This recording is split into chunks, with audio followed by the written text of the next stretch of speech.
മഹബ്ബത്തുർ റസൂലില്ലാ.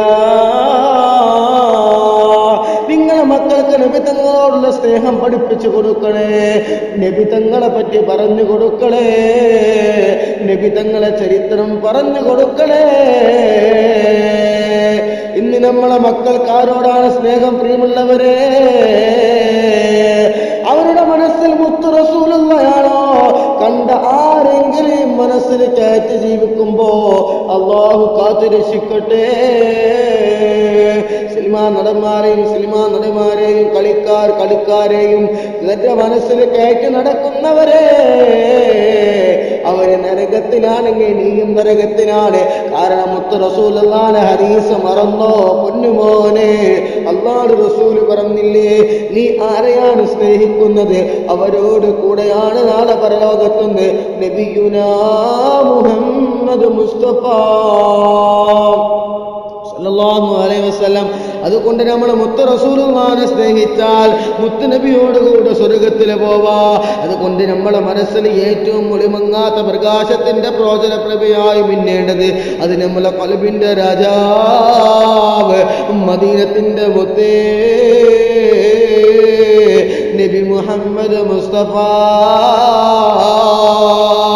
സല്ലല്ലാഹു അലൈഹി വസല്ലം അല്ലാഹുവിന്റെ റസൂലാണ്.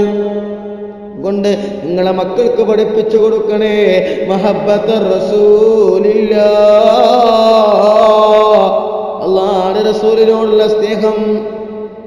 അതുകൊണ്ട് മുത്തുനബി തങ്ങളോടുള്ള സ്നേഹം നമ്മൾ പഠിപ്പിച്ചു കൊടുക്കണം.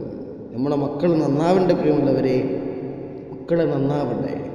അല്ലാഹുവിന്റെ റസൂൽ സല്ലല്ലാഹു അലൈഹി വസല്ലം തങ്ങൾ പറഞ്ഞു തരികയാണ്, ഒരു സൂറത്തുണ്ട്, ഈ സൂറത്ത്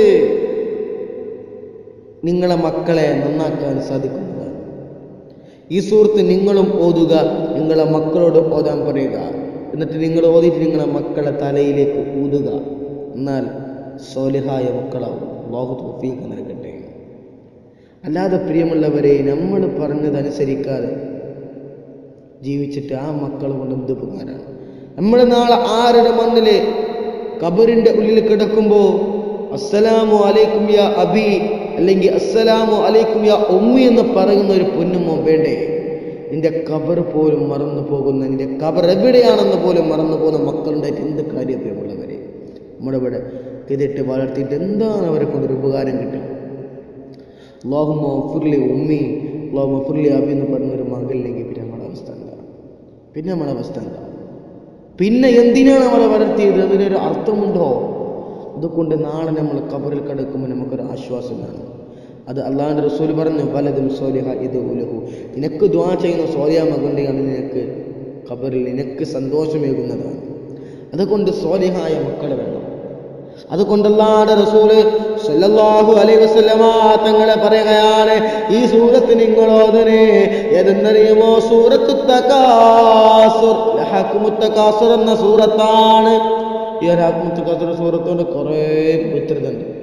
നാളെ പരലോകത്തെ മുഖം പ്രകാശിക്കുന്ന സൂറത്താണ്. ദോതേര് 1000 ആയത്തിന്റെ കൂല, അങ്ങനെ കുറേ ഉണ്ട് ഈ സൂറത്ത് തകാസുറുണ്ട്. അതുകൊണ്ട് നമ്മൾ ഓതണം.